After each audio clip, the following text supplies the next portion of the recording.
If you've been asking yourself, am I an Enneagram 6? Watch this video because I'm sharing the 5 signs that you're the Enneagram type 6.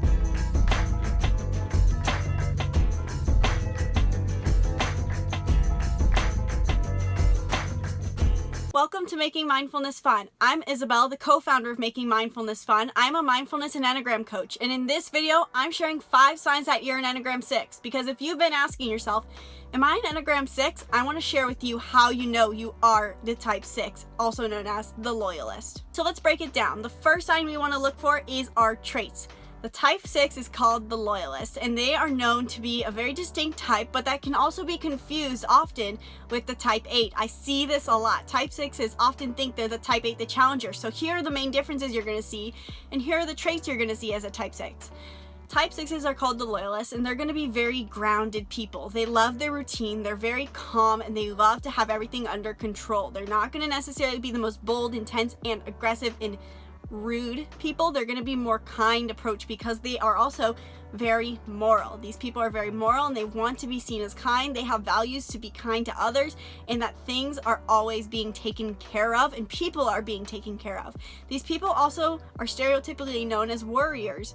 Now, this is because they have a core fear of fear. They don't want to be unsafe. Their core fear is of being unsafe and unprotected, so they worry a lot about a lot of things. These are the stereotypical people who rub their hands together, crack their knuckles, all of that, and say, oh, but is it safe? I don't want to do it if it's dangerous. The hypochondriacs, so to say. Now, it doesn't mean that all type 6s are necessarily this way. It depends on how healthy they are, but if they have a lot of worries and a lot of unnecessary fears and they like to have things in place, routine, planned out so that they don't feel that unknown, that is a huge sign you're a type 6. So you're grounded, stable, focused, calm, orderly. Number 2, protective.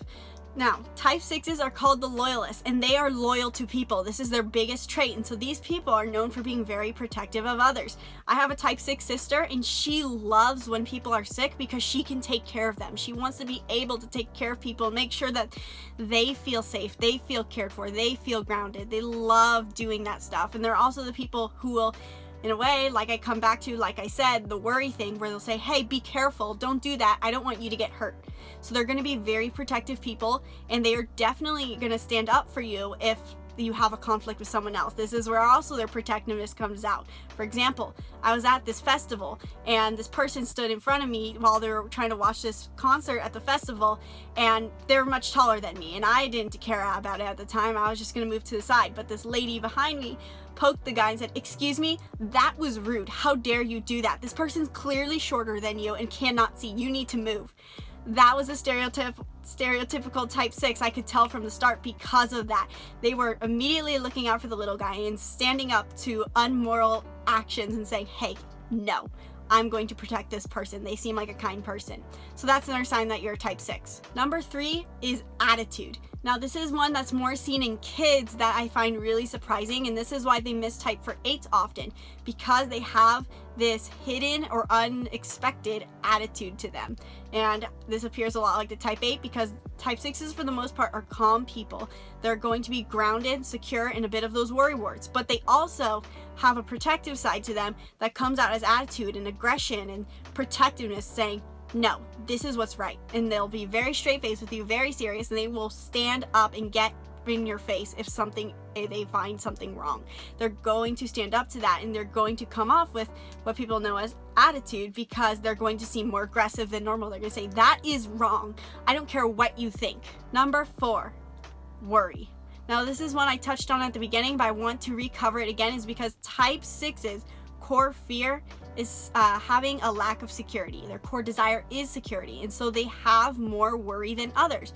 Now, this could come out as the hypochondriac, rubbing their hands together, super fearful, all that, but it could also come out as invisible worry that's internal, more where they're focused on having clean houses, where they're keeping self preoccupied and have a lot of anxiety that they don't notice, where they're always focusing on other people's needs because they're trying to distract themselves from something that's worrying them. This is a huge one for type 6s. That is such a huge indicator from being different from the type 8. The type 8 doesn't worry about anything. They say, you know what? If this thing's gonna hurt me, it's gonna hurt me. I can take the pain. Something like that is more of the type 7 reaction. They crave the intensity, but type 6s will try to ignore it. They're going to try to ignore or have no worry in their lives. They're going to try to they don't like having things out of place, and so they're going to repress that sometimes. So that's another sign that you're a type 6. And finally, number 5, this is a point I love to make, is mystery. Type 6s, even though they're afraid of the unknown, they surprisingly enjoy mystery movies, mystery novels, and they are definitely the people who actually listen to true crime podcasts and all of that stuff. I find this so surprising because the type 6 doesn't like that stuff, it would seem, because they're so fearful, but they actually crave it because it's controlled mystery. It reaffirms that, oh good, there is something to worry about, so now I'm just knowing about it and understanding it rather than not knowing what to look for evil. And so I find this really surprising. Every single type 6 I've met, and I'm not kidding, every single one loves mystery movies and loves a mystery podcast or a mystery book. So if you have that, look on your shelf right now, look at your bookshelf, check out your favorite movies. Do you have one on there that you love that's a mystery? Do you love mystery podcasts? Do you love listening to true crime? That's a huge sign that you're a type 6, and that is guaranteed right there. If you have that one, you're a type 6. So I hope this video helped you guys. I really hope. Leave a comment below if this video helped you find out that you're a type 6. Before you go, please make sure you check out my Teespring where I have shirts on Enneagram, mindfulness, you name it. I have an Enneagram type 6 shirt on there that you're gonna love. So hit the link in the description below to check out my Teespring. If not, please check out those other links like the donate button and more so you can find out more about your Enneagram. And thank you so much for watching. Have a wonderful day.